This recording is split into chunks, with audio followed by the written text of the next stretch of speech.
Hello, welcome to the Lighthouse. We are a creative campus where creators spark new ideas and push culture forward. We are particularly excited to host this conversation on community. Community is such a big part of the Lighthouse specifically. We always say, everyone here is a creator or a creative, but we always greet each other as humans first. You may have noticed when you walked in, there's an energy here where we're really excited to meet each other and learn more about each other and collaborate here. And on that note, I'm going to introduce Anson to the stage. Yes. Thank you. Hello, everyone. My name is Anson. How are we doing tonight? So I am from Ugly Talk. And one thing that we focus on doing is getting the ugly stories out of all the founders, out of people that are building beautiful businesses. So we started Ugly Talk a few years ago, and we went through our own journey too. So a little background for myself is I used to be, raise your hands if you're in e-commerce. Great, you're in the right place. And if you've been in e-commerce for more than 1 year, 3 years, 5 years, some OG here, before COVID. Some really OG here, yeah. So I was in e-commerce for 18 months, and we did a pivot. We used to be a skincare brand. Why I'm here not doing skincare anymore? Because I know how hard it is to be an e-commerce brand.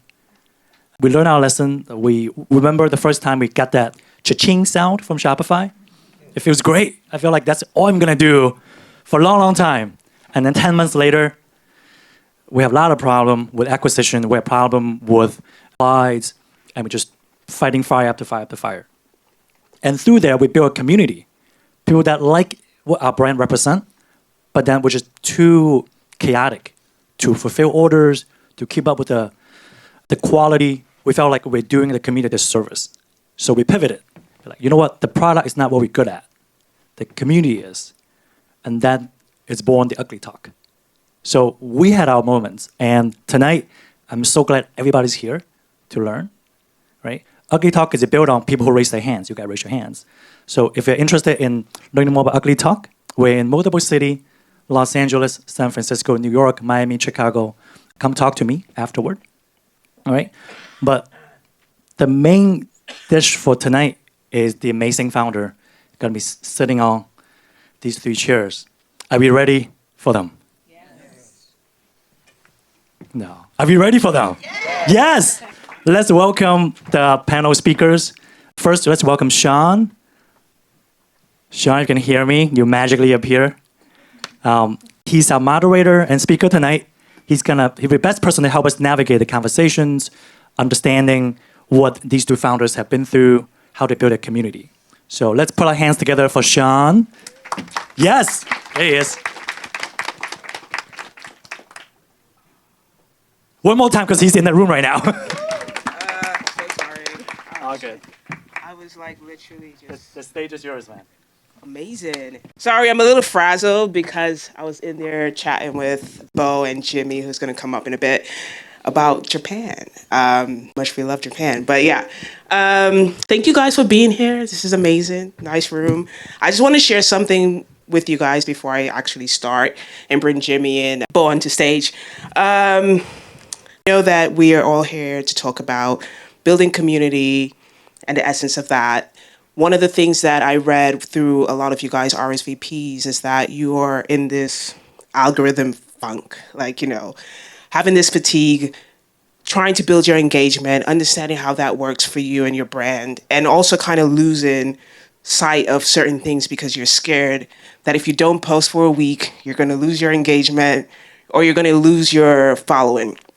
So I wanted to share something real quick, and it goes, best brands aren't built by people chasing attention. They're built by people worth paying attention. I'm sorry. I was kind of rushing in here, trying to catch my breath. But I want you guys to really think about this while I have this conversation with Beau and Jimmy, to understand that building your brand doesn't really determine the amount of time you post on social media. And I created these zines that you guys have on your chairs, and it's really something that you could go home with after this conversation. A lot of the words that are written in here is by me, of course, and it's also showing my ups and downs in starting my own business And even at this time, 10 years in, I'm still failing and I'm still succeeding in some things as well. So I hope that you guys enjoy this conversation. I'm going to bring Jimmy and Beau up here with me so we could start this. Thank you, guys.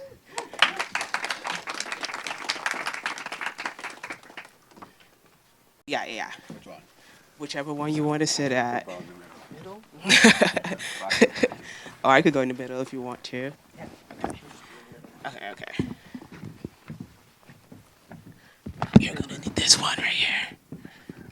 Okay, I'm gonna have Beau and introduce themselves. Tell the audience about you, what you guys do, all that good stuff. Then we get into some questions. I'll go first. Jimmy Gorecki. I am originally from Philadelphia. I've lived in Los Angeles for the last almost 20 years. Went to Temple University. There you go. Came up in the skateboarding industry. I skated for some pretty amazing brands that were fashion forward, a lot of design influence. And when I got done skating, sneakers and clothes and everything connected to that just felt like the natural thing to fall into. And it has allowed me to do things that I could only dream of. I've collaborated with the Philadelphia Eagles.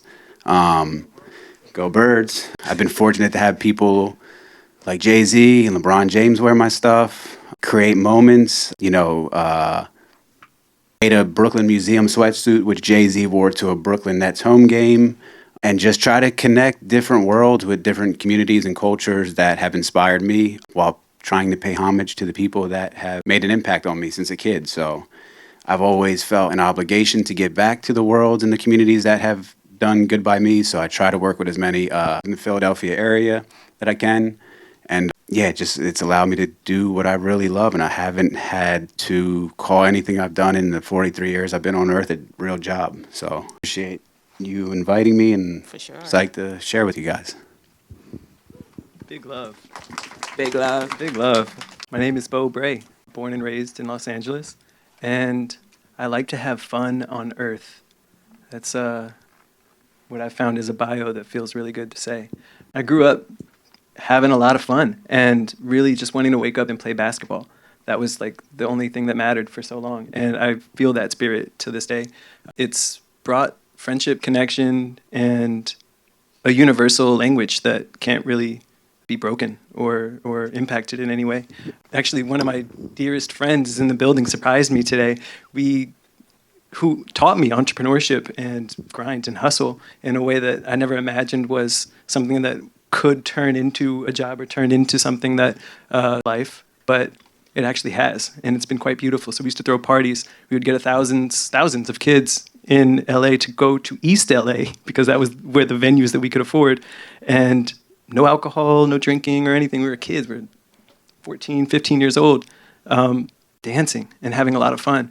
And then after that, I quickly shifted into business. I sold life insurance at 18 years old right away. As much money as I could make was the vision. Quickly burnt out, shifted into business management where I worked with Issa Rae and many other creatives and NBA players, athletes, entertainers of all sorts.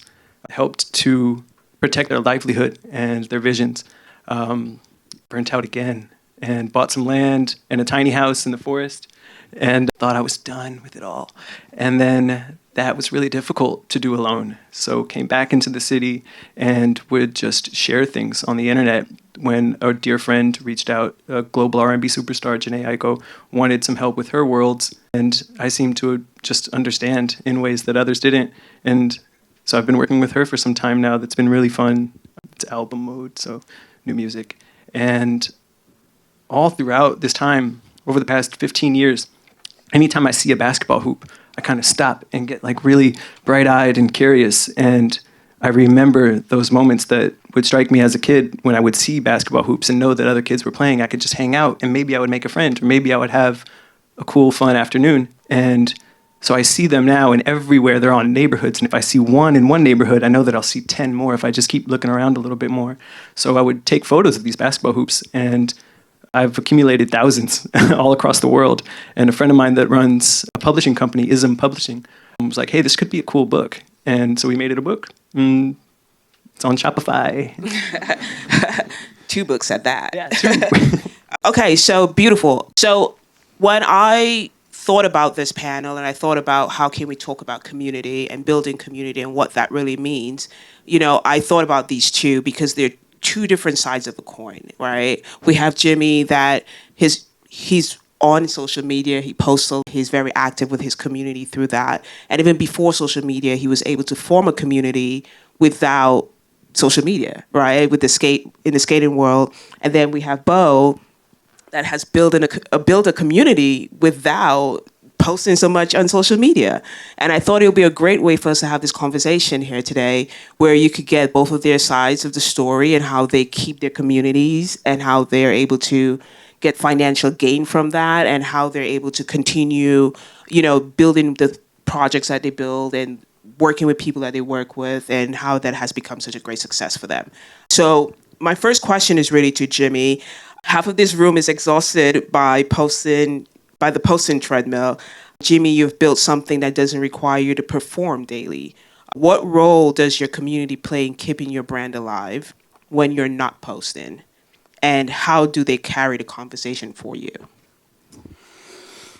That's a big question. I think, for me, I'm older now, so I've been able to live through MySpace, Facebook, Twitter, into Instagram, TikTok, Snapchat, all of it.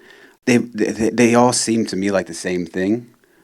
So in terms of just understanding like the nuances of them all and the cadence of how they work, they're all just a vehicle for all of us to share whatever it is we're passionate about. And it's easy to just scroll on a daily and get, it's kind of, if you're an independent brand, you're looking at, this is an interesting moment. I remember Pharrell's first Louis Vuitton rollout. And I remember thinking, Louis Vuitton just took every single method of marketing and advertising and PR from what I saw underground brands doing 20 years ago to what, your biggest brand would do. And it was like the perfect storm. And I remember thinking like, how can anybody compete with that? It's like, this is Louis Vuitton. This is Pharrell. They've got Jay-Z in a leather Louis Vuitton jacket performing at the after party. It was like the most perfect rollout. But at the same time, I think anybody that has an idea that it means something to them, like really, really in their heart, and it's so cliche to say, but you gotta stick to that, and you really can't look at likes and I think about the algorithm and, we do a lot of digital advertising. And there's times where I really feel like I see when we spend more on digital advertising, when you see the automatic return on our website.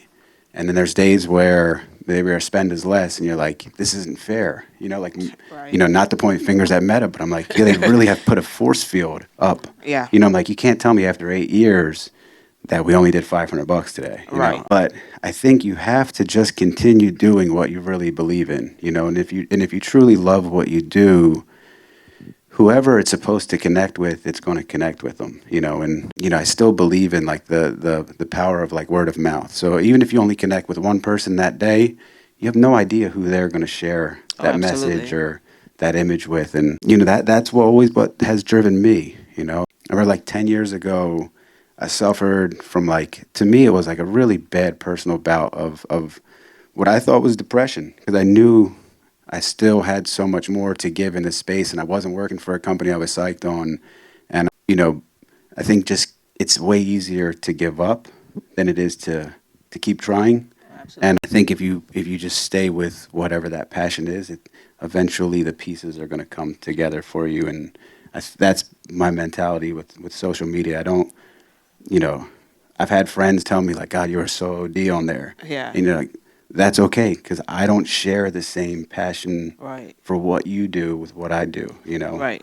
And I don't know where our loves differentiate whatever it is that we're into. So, Yeah, I think that's a very important thing to think about because I think that there are people who are on social media because they are actual creators and they're building their creative their content around that. And then you have people who are on social media because they're trying to build a business, right? They're trying to get people to come to their company, to come to their shop, to come to buy their products. And there is like a thin line. I think a lot of people sometimes have a hard time. Like, okay, how can I be building a business, and how can I get on social media to promote that business?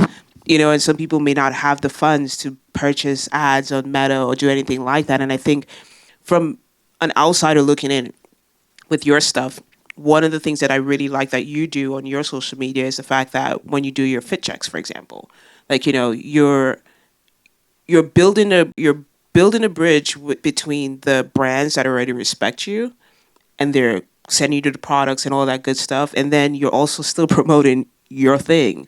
So it's like there's no way that you're gonna scroll through this. At least me, I scroll through it and I'm like, I love those slacks, absolutely, but I know it's standard issue because you're wearing it. And I think that's something that I think every creative who are in here that owns a brand or starting a small business, it's important to also be your own marketing, be your own advertisement, whatever it is that you're going to do about your brand, because you do it so well. But yeah, I love that answer. Good answer. Beau, you're a very interesting person. I think you're one of the most interesting people in my life. And I love the way that you go about things and how you're very strategic about who you are and you believe in what you want to do. There was a question, or someone stated in the RSVPs, like, they're tired of being an IG baddie, right? Posting constantly. How does having a tight creative community, photographers, stylists, collaborators, let you do less but make it count more? And what does that circle give you that the algorithm can't? I love that. An IG baddie. I think what's most personal is most universal. And the more we feel, the more acceptable, the more excited we are to share. And that is then in turn felt and shared and recycled. And energy is consistent in this way. It doesn't dissolve or transmute negatively. It actually creates this cycle, and it extends beyond the intention of performance or of the hamster wheel of feeding the algorithm. When you feel into your personhood and your community, the people that feel things along with you, their feelings also matter. And I think this lends itself to the avoidance of feeding the algorithm or feeding the feed in order to create what you need to create, because the feeling is already there. What you intend to share is innately true to you, and your body will let you know. So I think it comes from within. It comes from the body. It comes from your friends and their feelings and their bodies. It comes from your collaborators in this way. And so the deviation from posting to post as if you were the IG baddie, well, actually, they have something very special too, because the feeling that they're feeling is dopamine, and they're getting so much of a response. And I think it's also interesting to attribute what that dopamine hit means, because I think social media has this weight or this instant. I look at it like this, like the dopamine that you would get from, say, soda or something like this, like an early craving, an early Like a sugar rush. the sugar rush, that equates like maybe 0.9 to what you are actually hoping to get, which is, Right. quenching your thirst or flavor. And then fast food might be, an even more easily accessible, or an accessible function of dopamine that you're looking for, where you're really looking to be nourished, but this thing is here, it's faster, it's quicker, and Right. it'll hit.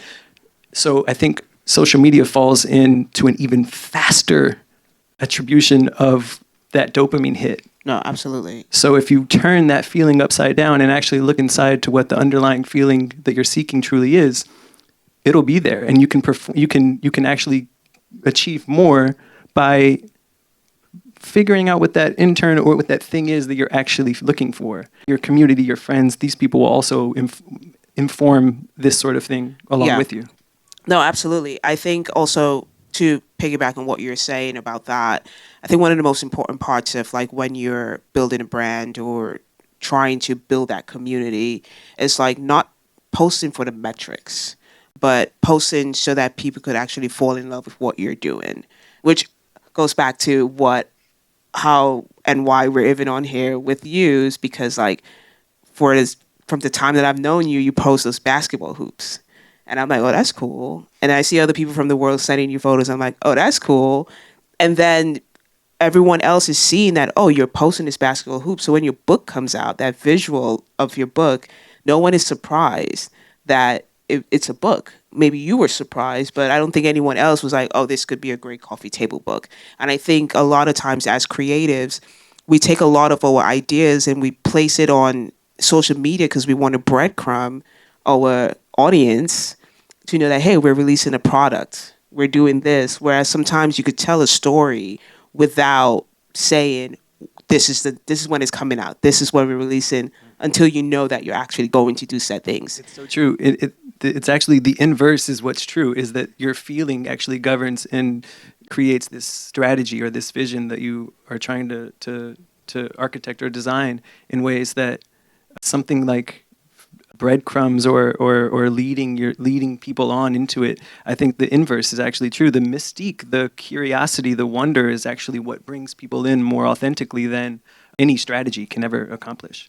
Facts. Okay, great. Jimmy, this is something again that I saw in the RSVPs. Like there are people who are rebuilding after the fires or had a failed partnership. Knowing that you're a seasoned vet in this industry and you have actually had your own partnerships and you've done a lot of different things. For people who are feeling that everything is falling apart, how does community become the foundation you rebuild on top of that? That's a good one. Shit. I mean, and again, I just think that community is your foundation for everything. You know, I mean, obviously relationships and everything are everything, and how you treat people. You know, those are the people that are going to pick you back up when the shit hits the fan. You know, I so much of what I've seen over the years is a lot of transactional relationships. And to me, that's foul, because I think if somebody does anything for you that helps you move forward in any sort of level of progression, it's like there's a certain level of gratitude and not debt, but like, you know, you just can't treat people like it's a one-way street, Yeah. you know, because over the years, those are the people that you're going to have to circle back to when things are quiet, you know. Right. You know, I got to imagine, you know, especially in fashion, you know, everything is up and down and up and down. And, For sure. you know, it's awesome when things are here, but it's like, how do you navigate when things are down here and being able to wait out, you know, those quiet periods? And those are generally the people and things that are going to end up sparking your interest and create projects and opportunities to help you get things back going, Right. you know. You know, having been in and around this space for 25 years, it's like, you know, I've had to do this a lot, you know, and, you know, it's mentors that have contributed design ideas to me, you know, 15 years ago that have helped propel certain projects. I used to work for a shoe company called Gourmet Footwear, and there was a gentleman named Greg Lucci who was the creative director. And Greg's like one of the most talented people I've ever met. And he's from the Boston area. And I remember I was working on some sweatsuits. This is about 2010, and he's like showing me this sweatsuit from Cape Cod or something that he grew up with. Right. You know, he's like, you should do some tie-dye sweatsuits. And, you know, fast forward 20 years, like that's like an amazing picture of LeBron with his son wearing it, you know. And if it wasn't for that idea that Greg had given me 15 years ago, it's like that moment would have never happened. So, you know, I think it's just staying tapped in with the people that you've come up in and around, you know, leaning into their advice and into their recommendations and referrals, because, you know, it's easy to think we know everything, you know, and, you know, you never know what thing is going to spark something for you. So, you know, it's just really leaning into your people, you know, through good times and more so through bad times, you know. Yeah. So, And I believe that's the importance of community and building a really good community, because even the moments where you're not able to tell that story for yourself, your people will be able to tell that story for you. We had a short little conversation back there, and you know, I mean, before we before we got on here, but I was saying that if there were not people seeing how I would either work or how I built certain things, or not on social media but just friends and or people who became friends, then I wouldn't have gotten some of like probably the best opportunities that was given to me if I was not in those spaces or people didn't see that or it was not transactional. I do not believe in transactional relationships, and I think we have a lot of those happening in this space and time. And I think to really build a great community, you have to know that you're not doing something because you want this in return. You have to do it because you just want to do it. Like my grandfather always used to say, like, you're not holding a door open to receive a thank you. You're holding it open because you want to, and if you get a thank you, that's great. And I think sometimes it's really hard to see things that way because you want something really transactional fast. You want it to happen real fast. But for someone like you that skateboard and doing all the things that you did, I am pretty sure all of those relationships that you build, that trust bank that you was putting that money in, like, it came back and it helped you tremendously with your business right now. I can say, I can look in the mirror and say over the past 25 years, anybody in the workspace I haven't done dirty. So like if somebody's waged a bet on me in any regard, any level of support, I've tried to make sure that they looked good in their bet, and I think that has helped continue to open doors. I don't know. I think I treat business like I would personally. It's like you don't ever want to burn anybody. If someone creates an opportunity for you, do your very best to maximize it because they could have given anyone that shot. And that is something. I mean, even my daughter. That's how I raise her. These are the same lessons that have been instilled in me through work and even through creative things that I try to pass down to her, because it's all personal at the end of the day, and I think people can see through the bullshit. Oh, really absolutely. Quickly, so. I think the consumers now are seeing through the BS way faster than back in the day. Like, you really can't lie to people. You're consumers, and you shouldn't. Beau, so in a sea of like AI templates, what does it look like when a brand's community actually has a point of view versus just followers? And how do you see that show up visually or culturally for you? This is a really fun question. Again, AI cannot think with feeling. It's trained on human feeling, right? And emotion, human exhibition. I think from the lens of a brand or the lens of a collective vision, from a vision speaking outward or speaking into the void, humans feel. In many ways, I don't think that. This is a really interesting. Can you repeat the second part of this question? For sure. On it. How do you see that show up visually or culturally for you? And for me, when I wrote this question for you, I'm thinking about like the premise of like your book, for example. Like it's a visual book with the hoops, right? And you've been doing this for God knows how long, and turns into a book. How did that visually and culturally show up within your community? Well, it's again a natural feeling, and this thing it's called a goal. How cool is that? It's called a goal, and so you see this goal, and this is a prize to shoot at or to take a shot at, and you are then rewarded, and then there's this circular thing that comes of it, and I think that oftentimes like in community or like with others, that feeling becomes even greater. Now someone else sees, and their chances or their thing gets to be shared with you. The world doesn't. I mean, information, I think, at its core wants to be free. So when you're able to share this with others, and the community then rises upon it, that there's no algorithmic training that can outreach this.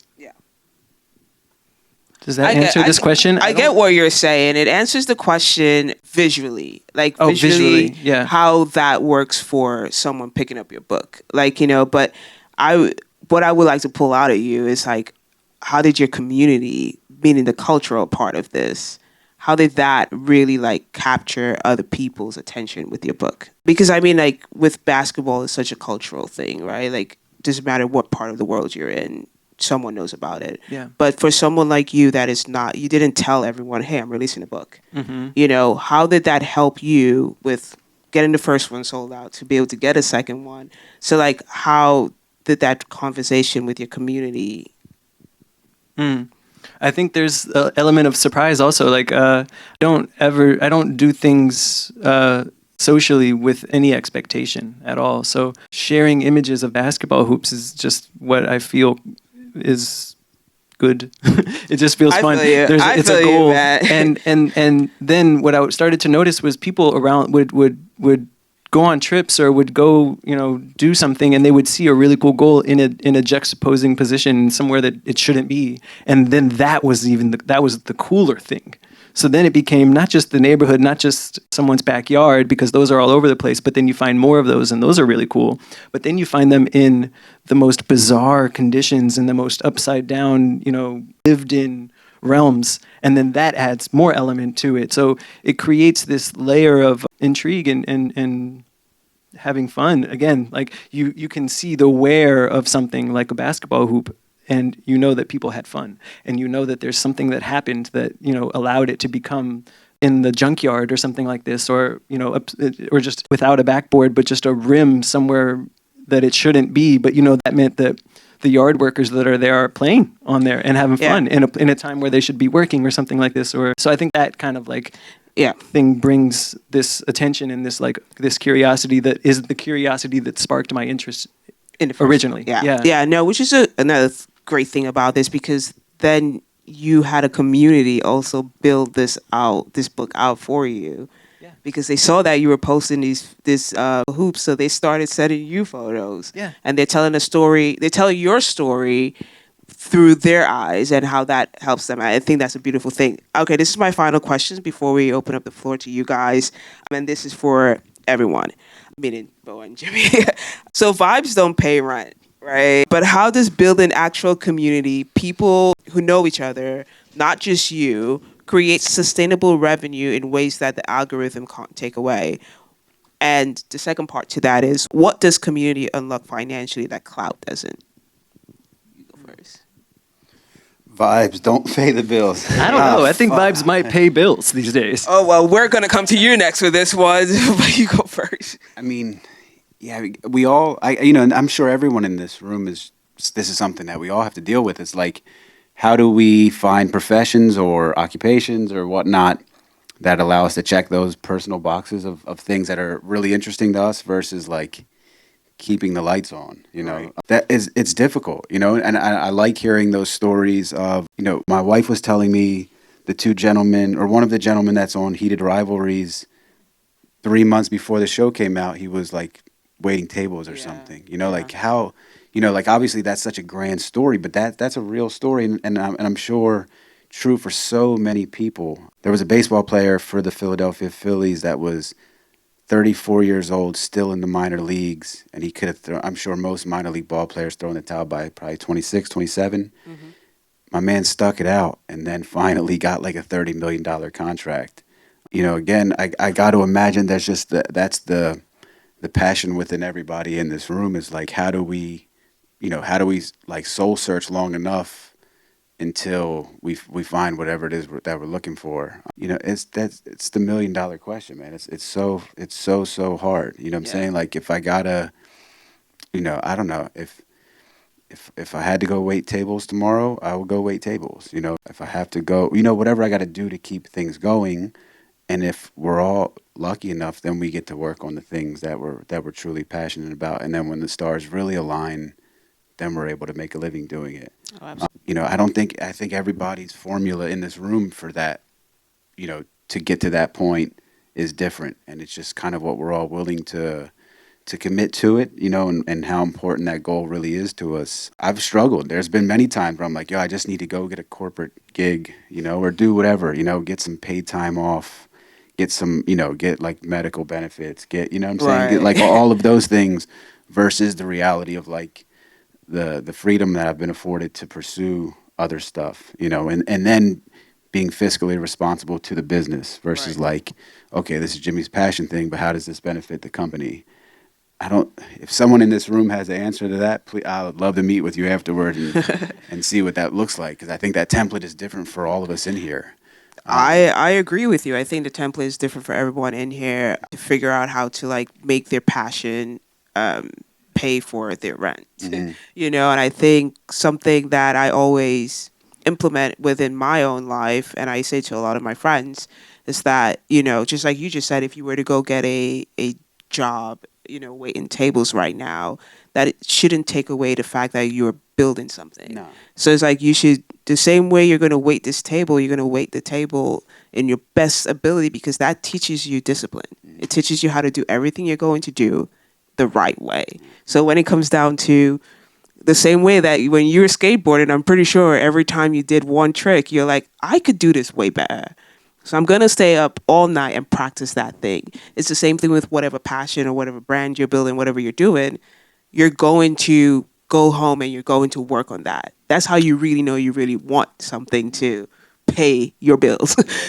You're going to go home and work on it no matter what, you know? Okay. And that's how I look at it. There's definitely, you know, and I'm sure there has to be some alignment of luck for all of us. You know, I swear to God, I sat there 10 years ago, almost to date. I would sit up till like 3, 4 in the morning. So unhappy, you know, like, because I knew there were things that I had left to do, and I didn't know how I was going to get there.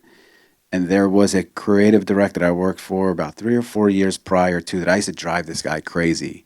He would have to create all these catalogs for me and stuff, but I was so on point with each, and, you know, down to the typos and stuff. So when this guy had the opportunity to start a new company, he just gave me a phone call out of the blue, you know, and I remember telling him, like, I think I just ruined all my credibility on this company that I was just working for. And he was like, Jimmy, you know how many designers I know at Nike have worked at Skechers? Like, no, and no disrespect to Skechers, you know, but I got what he was saying. Yeah. And, you know, that guy allowed me over the next 10 years, like, man, like 9 months later, I was making the shoe for Markelle Fultz to wear to the draft. And I remember getting the call about 3 months prior to from his partner that the Sixers were trading draft picks with the Celtics at the time. So I think the Celtics and the Lakers. Right. And I just remember sitting there like, there's no fucking way. Like, I'm about to be making the shoe for the Sixers' #1 draft pick. You know, like 9 months ago, I was like inside just bankrupt and just like I could, you know, in such a low point. But I think we just keep trying and keep, you know, obviously we all got to keep the lights on. That's the hardest part in all of this. Yeah, no, absolutely. And keep food on the table. But it's like if For sure. you really care about what you do, the things are gonna fall together for you. Oh, absolutely. What's your take on this? But do you I need me to disagree. repeat? I think vibes absolutely pay the rent. I think, or they can rather, like they can pay the rent, and it shows up in my world in many ways. The very last thing I would imagine I would ever do is that thing. Like I don't even that. By the way, we got to talk about. I don't. That's not. But that thing is now a thing that pays the fucking rent and beyond. I mean, it can take you far and beyond your wildest dreams. And this is true in Jimmy's world too, I think, in many ways. And again, I come right back to the body. It really is, your body will tell you every single time, every single day, your body will tell you whether or not what you are doing, what you are feeling is right. For you. For you. It's an internal thing every single time. And then it will show up in others too. The people you sit with, the people you connect with, the people you sell to, the people that sell to you. Your choices, I'd argue, are vibes. And those things then turn into, at least energetically, energy, frequency, vibration. This is what governs our world and beyond. And, you know, esoterically, I suppose, but that thing is actually our path, the vibes. And I think that in addition, money, capital, these things that we need to do to get the ideas off, inherently, again, information wants to be free. This stuff doesn't need, like, we have created these systems of capitalism to then lock us in these cages of how we need to perform and how we need to trade our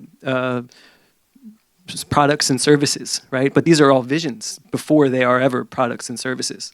And visions and how we feel about those visions, what we give them, or what we give to them, Right. are vibes.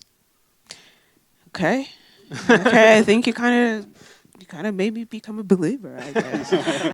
I mean, I won't disagree with you that vibes can pay the bills, but I think there are certain vibes that just really can't pay the bills. They got to be good vibes. Yeah, I mean, it got to be good vibes, but I think like, even like when you think about something like, as you were just saying, that title, right? Like some people are actually just going off of like, oh, I'm a creative director and have no idea what that is. You may not like having a title, which I know you don't, but some people, that's their vibes that they're going off, and it's probably paying their bills. They're getting some gigs and stuff like that. But okay, I got you. I'm a believer now. I hear this. Well, this was great. I hope that we answered a few of your questions that you guys had coming into this. Now we're going to open it up for you guys to ask us some questions. If you guys have any. No? You got it. Coming to you. Thank you. Thank you for the talk. Thank you for the event, everyone. My name's Devon. I'm a visual artist. I paint, illustrate, design, and also have a small clothing brand. And my question is, how important do you think curation is when you're trying to grow a community? And a follow-up to that is, do you think curating yourself when you're putting yourself online or locally in local events and public spaces, do you think it takes away from authenticity? This is good. Amazing question. You should have been up here. I think curation is so important, especially as you share and offer what is going on up here. I think curation is a form of our ability to quiet the noise and turn inward again. All my answers are going to be about turning inward. And the more you're able to turn inward and to understand what feels good to you versus just what is happening in the mind versus, like, for instance, a thought that may pass like a cloud versus something that you actually believe and hold strong onto, or that shows up again and again and again. These things are a form of curation, I would imagine. And then you can find latching and attachment to that. And the more that happens, and then you test it out in the field, you test it out openly.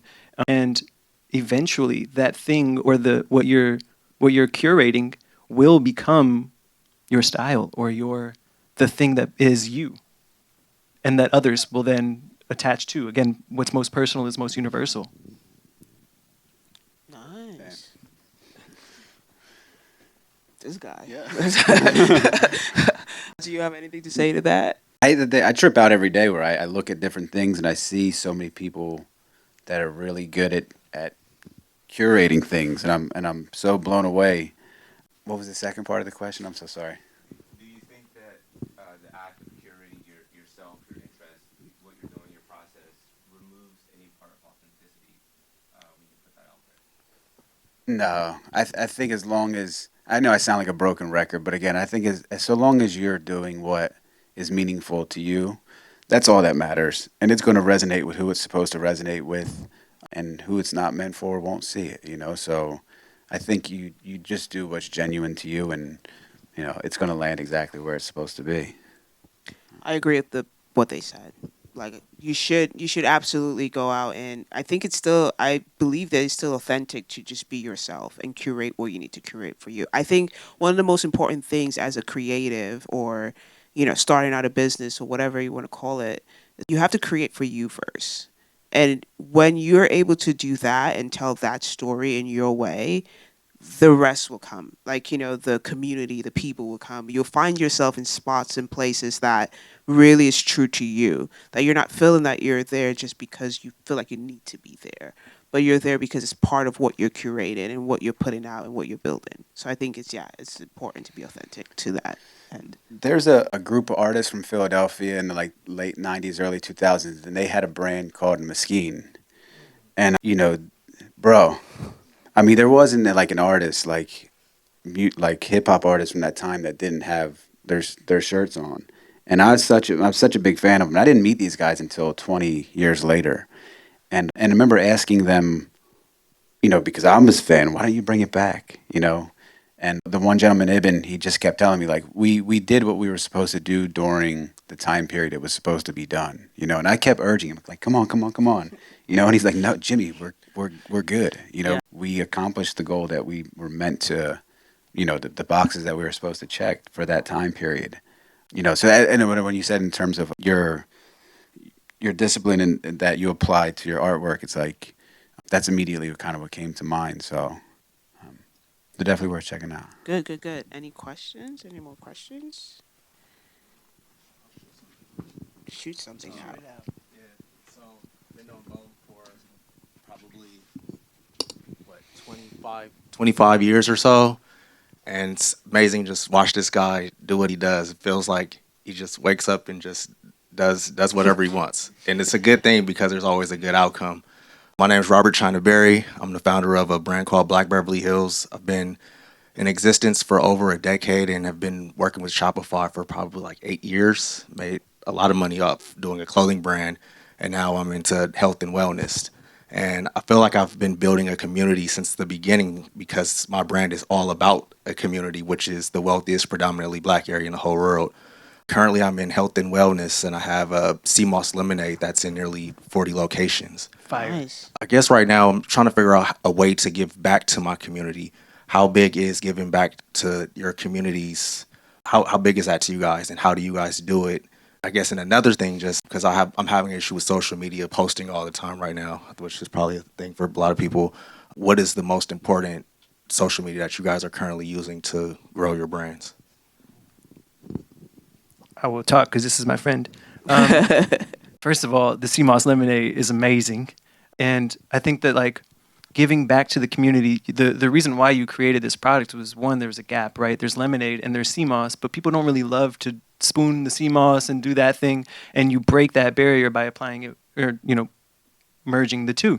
I think that also people think of giving back and marrying both giving back with posting on social media and telling people that they're giving back. I think you got to break those two and just do it because that's what you care to do, and that's just natural for you because you've always done this sort of thing, or because you want to do this sort of thing.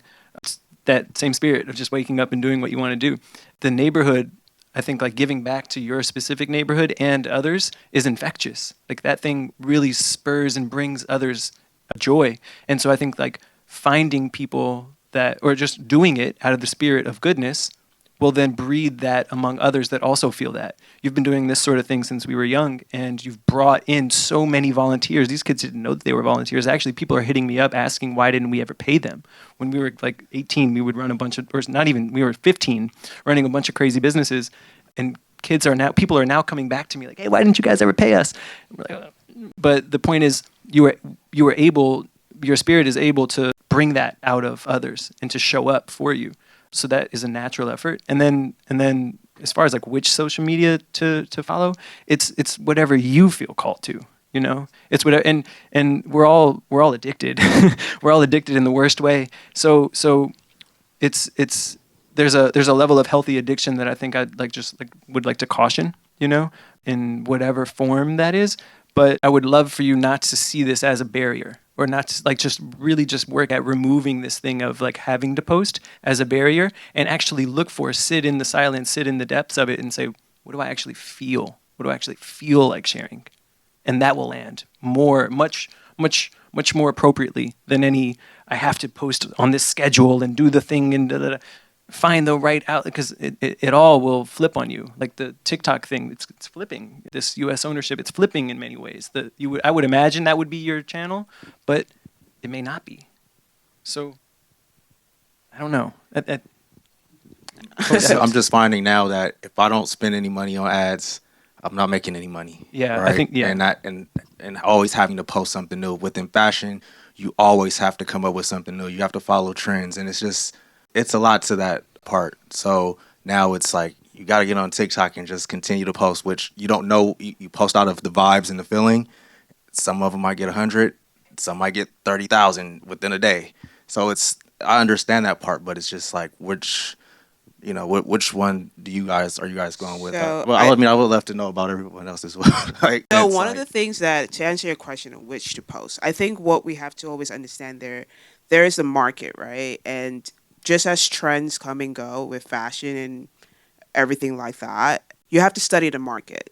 You could think you could post on TikTok, but TikTok has a different type of algorithm, just as Instagram. I think where we're at in the market right now is storytelling.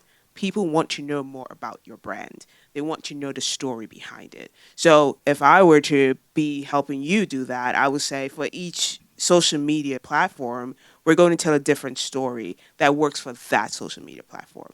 I believe right now, for me, I love Substack because you're able to build a community on Substack that is just through writing or through a photo or through whatever it is that you're doing, but you're telling a story in that way. And people are going to read that story and they're going to feel like they're related to that story. Because right now, people do not want to just go buy things, however. They want to buy something that makes sense. And that sometimes could be a hype, it could be a trend, or it could just be something that they feel like I could relate to that story. And, a community may relate to the Seymour's lemonade that you probably had no idea that community existed, and you just have to get into your storytelling bag. I'll tell you that much, because that's all creators do right now. And that's all businesses are trying to do right now. They're trying to tell their story to the audience, But I do Substack. I think it's a great way to tell us, build a community in that way. What do I use? TikTok. No, I just go through. I'm so old. I just go through them all. I go to Twitter. I'll go to Facebook. I go to Instagram. I go to TikTok. I know. And then I'll ask my daughter, "Did I do the TikTok part right?" And she's like, "Dad, don't do the videos you produced. Don't put them up there. Just film the shit, and keep filming it." Yeah. But in regards to the first question, man, to me the biggest thing is just opportunity. Obviously how that translates to you might be different than me. I always try to find a young designer that I know might be able to help me with a project, and now he can put it on his portfolio. A videographer, a photographer, a model. To me, just giving kids an opportunity to give them a platform is always the best way I have always found to pay it forward. Oh, yeah. We can always obviously fundraise and put that towards resources and stuff, but man, there are so many kids that are just looking for a fucking door to be opened for them. Yeah, and I think experience is the best teacher. If you're able to give back in that way, that's probably the most important thing to do. But yeah, good question. I love that, Jimmy. We were speaking on something like that outside, and I think this relates to our childhood growing up. We were so keen and eager to find someone that would listen to us and help us and hear us or give us a chance, and that always opened up this whirlwind of opportunity that followed that first one that may have been small. So I love what Jimmy said about looking to the next generations and allowing others to step into your world and to help, especially the youth. I think that's a money answer. Yep. Any more or we're done? We got two. Oh, y'all woman, we got questions. Hi, you guys. First of all, I want to say thank you for taking the time to sit down and speak to us about these important things. Actually, Sean, you were able to answer two of my questions just from your last response. One of them was, I was going to ask Beau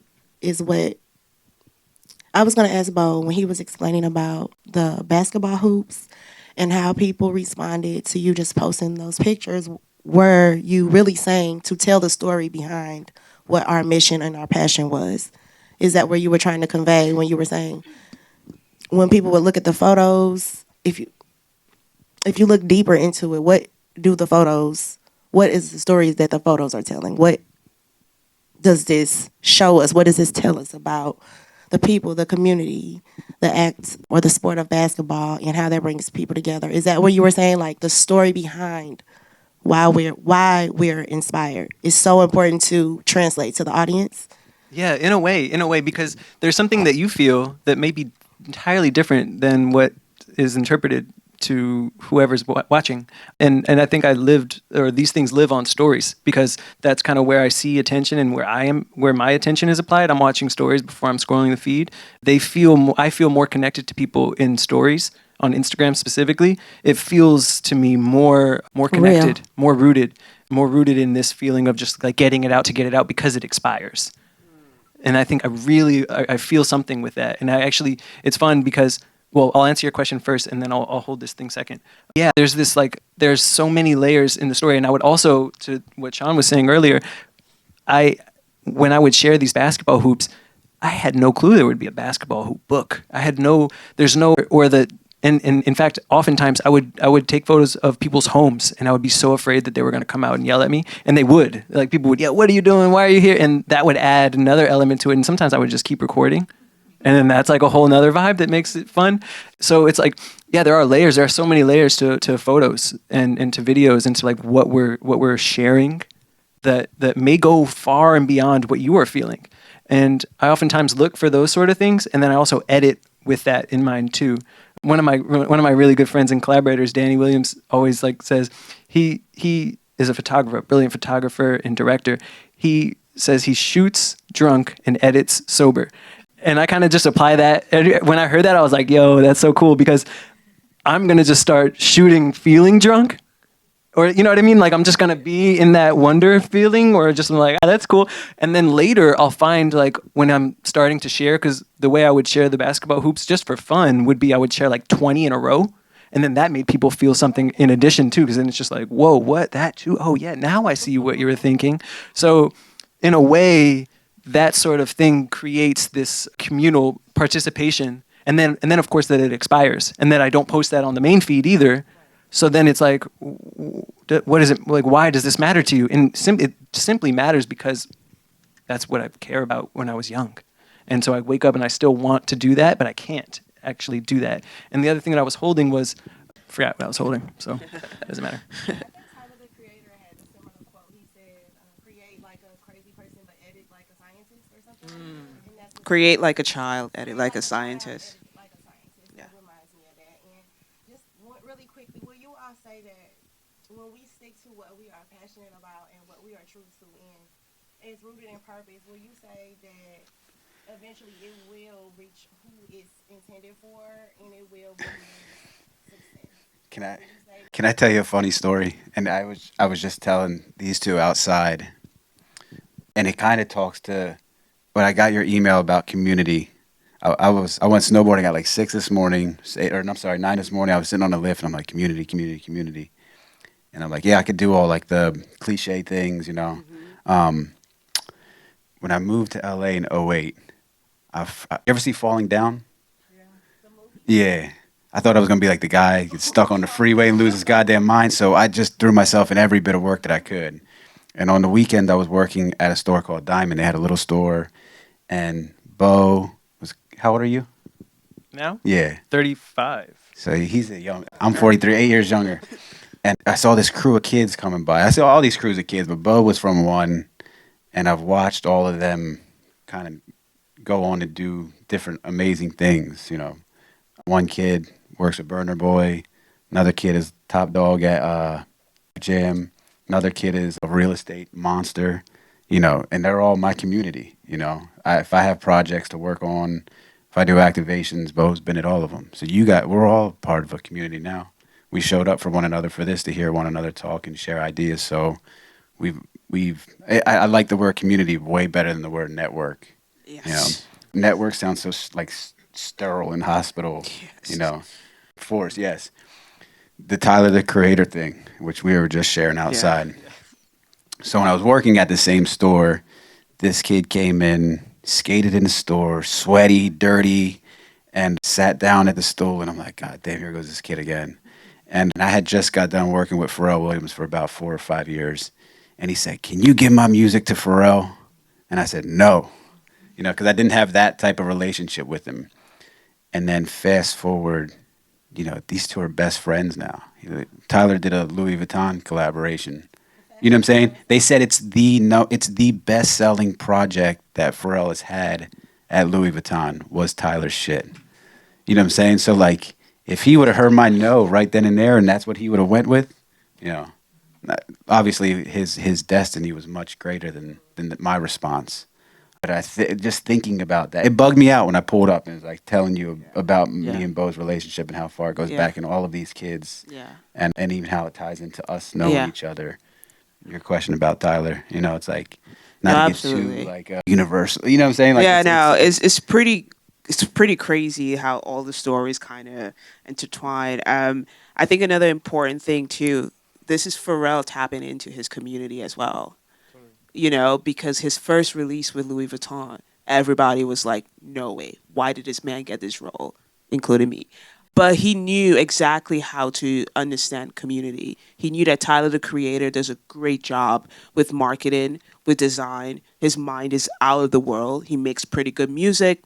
So he tapped into his community. And I think a lot of times as creators, we get so scared to send a message out, or like I tapped into my community to get this panel together. You know, I probably haven't, I was just saying to Jimmy, I haven't seen him since 2020. Yeah, 2020, the pandemic. That was the last time I seen him, and we were working on an issue for my publication at that point, Brad. And I was like, this is the perfect person I want to speak to. That's tapping into your community and just sharing your ideas with your friends, or asking a favor, or just like, hey, do you mind joining me in something like this? Because that's what helps you grow. Can't do everything on your own, you know? But Pharrell was smart with the Tyler thing, for sure. And one more point to your question about noticing response to that you truly believe in, that are rooted, that you feel are rooted within. Oftentimes we get discouraged when we share things that we feel deeply passionate about, or we have certain expectations behind what we think will be received, or because it's true to you. And I think that when things fall short of expectation, that is a sign, and that is something that I think we should actually tap into deeper. I actually really love to fail. When things go wrong, that's when I actually know there's something even better behind this. And so in those moments when you ask, like, would we say that to be rooted and to share something that is deeply rooted within, that will end up becoming, or that will end up having a reward or becoming rewarding, I think the answer is true, but you have to keep going deeper and deeper and deeper. And it's in the void, it's in the darkest of dark that you will find that thing. Nice. Okay, we have a question back there. One last question. That was actually a great point. My name is Jackie. I'm from Philly. I have a brand named Righteous. So it's actually a two-part question. So on social media and in real life, how do you deal with perception versus reality? And then in addition to that, what's an example of a time when you considered quitting or taking a hard pivot because failure was there? And what was that seminal or pivotal moment when you pushed to keep going forward? Ooh, who wants to go first? I can answer the first part. Okay. It's the little blonde girl in the back. That's my daughter, Amelia. And I said, don't do anything on social media that you wouldn't do in real life. Don't say anything you wouldn't say in real life. Don't conduct your way in any way you wouldn't do in real life. And I think that's the easiest way to to digest that portion of it, because, I mean, there is so much smoke and mirrors, on social media, and it's scary, obviously, because it's like, you don't know who's who and what's what, So that's my biggest contribution to that, There's balance there. Love these questions. These are excellent. Perception versus reality. There's a book by Aldous Huxley called The Doors of Perception.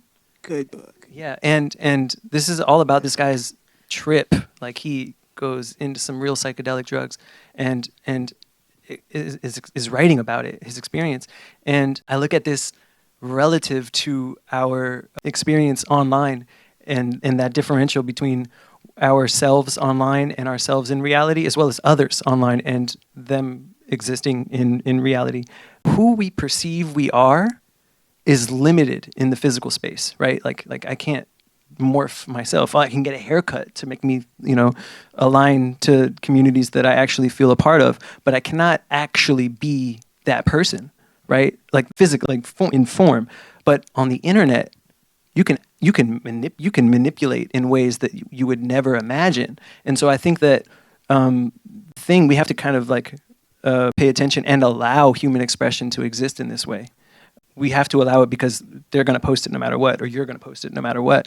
So I actually get excited by this, like the differential between, or the perception between the digital realms and who or the physical realms. I think also, like, people more Tyler the Creator love, like, he mastered that in many ways from when he was a teenager. Like, I remember seeing him working at Starbucks, like pulling up to Starbucks, seeing him working, being who he was at Starbucks at 16 or something, 17 in Ladera, and then going on the internet and on MySpace and seeing him be this full figure that was way beyond that dude that was just serving and pulling an espresso shot, but but that was the magic, right? So I think that that's a really special thing, and an allowance for that can allow magic. The second question, can you repeat? Yeah, so it was what's an example of a time when you considered quitting or taking a hard pivot because of failure, which is kind of going off of what you said before my question. And then was there like a seminal or pivotal moment that pushed you to keep going? Yeah, okay. There's a cool one that I can speak to that I thought was like total failure, but as a business manager, I was locked in on everyone else's dreams. And I remember several moments where I was never made to be an accountant, but I would find myself like deep in Excel sheets and like analyzing, all this activity for someone else's monstrous world and being so afraid to fail. And I remember failing so many times because I didn't really want to do that, but we couldn't hire more accountants, so I had to figure out how to do it. And I remember fucking up so bad that rather than, or the only way that I could figure it out was like, hey, I'm actually burnt out. Oh, I can't do it anymore. Oh, and that was what caused me to leave this firm that is now one of the largest financial wealth management practices for athletes and entertainers. And what then happened was I became recluse. I moved into the LA National Forest and dialed it all the way back. And then what the depths of that ended up offering this newfound thing that, since I left, there needed to be a whole new team of hires that did something that I didn't even realize was part of the job, that was totally different than analyzing the Excel sheet. So oftentimes I think that our innate value shows up in ways that we don't get labeled to be, or our offering can come in ways that we can only see in the depths, in the worst of times, and after the fuck up. One last short question. I think you had a question.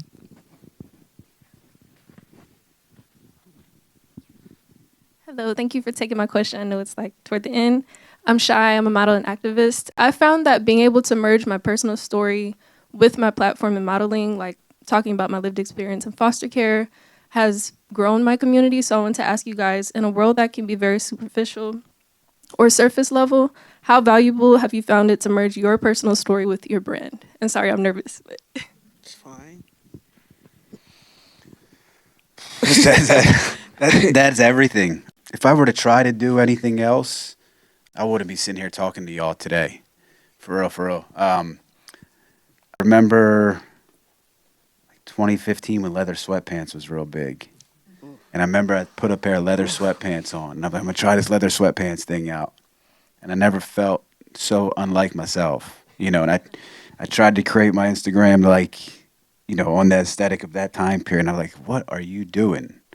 And I got back to the basics. I got back to heather gray French terry and the sneakers that fit that aesthetic from the time periods that were important to me.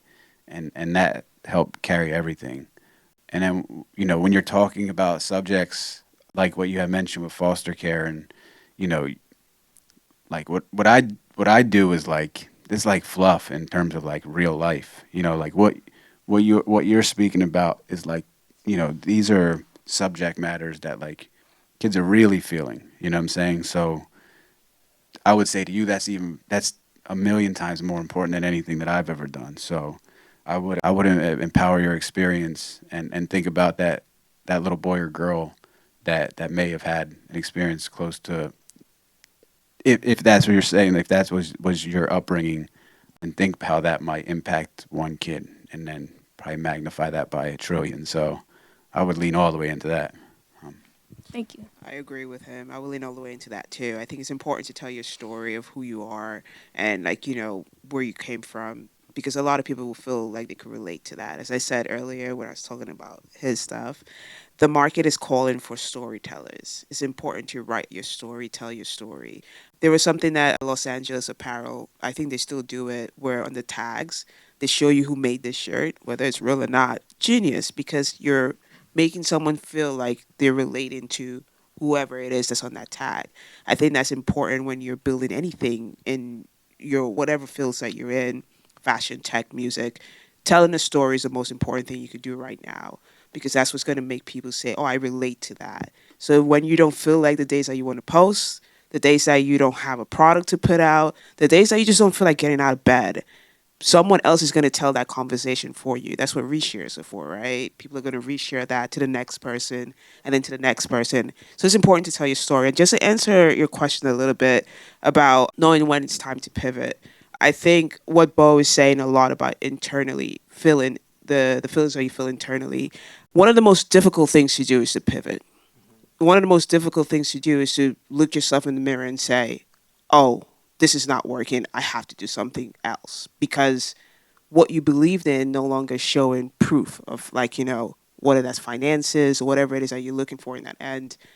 And that's it's difficult, but it's also so rewarding. I think for me, I'll just a little bit before we end. When I started my publication 10 years ago, a lot of people were asking me, why would you do something like this, right? And for me, my whole point was to tell a story for others, to build a creative platform so people could get their story out there. At the same time, it was also important for a lot of these people that I was putting into my magazine, for them to understand what it takes to be in a magazine. Because High Snobiety, Complex, Vogue was not going to call them at that time. 10 years later, a lot of them are on the covers or in those magazines, right? But that little magazine 10 years ago helped them understand what it takes to be in that spotlight. Now, 10 years later, I was like, what am I going to do? I need something to challenge me. I need something to make me change my mind on moving forward as a creative, because you're always going to want to be challenged as a creative. And I literally said, okay, I'm going to do something that I have no idea truly what to do with this, but I'm just going to go for it. And I decided to take this opportunity to make my own shoe with Saucony. Difficult, challenging, never did it before, never worked with a brand in that space with the people who they are. I mean, you guys know, this how companies work. But I still had to force myself to really take that challenge. 2020, I learned how to code, never used it. Then I took another challenge, developed 2 apps for Reddit. These things, you just have to challenge yourself. You just have to go and you just have to take it. I always say to a lot of my clients when I work with them, being an entrepreneur is like jumping off a cliff and learning how to build your parachute. Figure out how you're going to land without breaking something. And if you do break something, at least you could keep going. So pivoting is pretty important when you know that it no longer works. Because if you're going to keep trying to do the same thing over and over, you're just going to do yourself a disservice. But that's all I have to say. That's my last thing. I guess we're done, right? Thank you, Beau. Thank you, Jimmy. This was amazing. I hope you guys learned something out of this, and hopefully the zines help you guys later on. But yeah, thank you guys again. Let's give it up for Sean, Jimmy, and Beau. Let's give them a minute.